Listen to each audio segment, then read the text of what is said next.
പുലിയൂരിൽ വയോധികന്റെ മരണത്തിലെ ദുരൂഹത നീക്കാൻ കല്ലറ തുറന്ന് പോസ്റ്റ്മോർട്ടം നടത്തി. പുലിയൂർ സ്വദേശി യേശുദാസിന്റെ മരണത്തിലെ ദുരൂഹത നീക്കാനാണ് മരുമകളുടെ പരാതിയിൽ കല്ലറ തുറന്നത്. ആന്തരിക അവയവങ്ങളുടെ പരിശോധനാ ഫലം കൂടി വന്നാലേ മരണത്തിൽ വ്യക്തത വരൂ.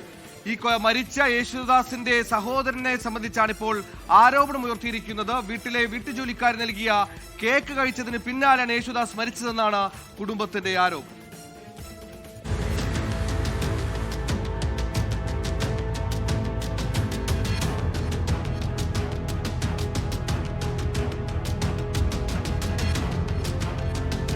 മാർച്ച് 20-നായിരുന്നു യേശുദാസിന്റെ മരണം.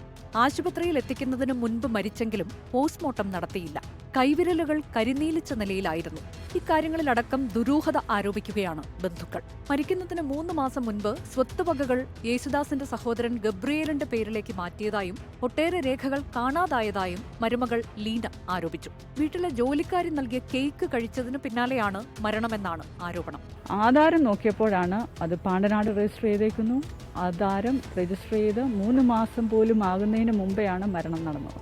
അതൊരു ക്വസ്റ്റ്യൻ മാർക്കാണ്. 18-ാം തീയതി തന്നെ പപ്പായം കൊണ്ടുപോയി പുലിയൂർ SBI ബാങ്കിൽ അടുത്ത നോമിനി കൈമാറ്റം വരുത്തുന്നതിനുള്ള നടപടികൾ സ്വീകരിച്ചായിട്ട് അറിഞ്ഞു. അപ്പം ഇതെല്ലാം കൂടെ കൂട്ടി വായിക്കുമ്പോൾ നമുക്കൊരു വ്യക്തതയും വരുന്നില്ല.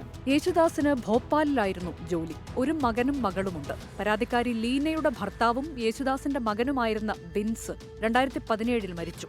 മകളും മരുമകളും വിദേശത്താണ്. ആലപ്പുഴ മെഡിക്കൽ കോളേജിലെ ഫോറൻസിക് സർജൻമാരുടെ സാന്നിധ്യത്തിലായിരുന്നു പോസ്റ്റ്മോർട്ടം. ആന്തരിക അവയവങ്ങളുടെ രാസപരിശോധനാ ഫലം കൂടി ലഭിച്ചാലേ ദുരൂഹത നീങ്ങൂ. 24 പത്തനംതിട്ട.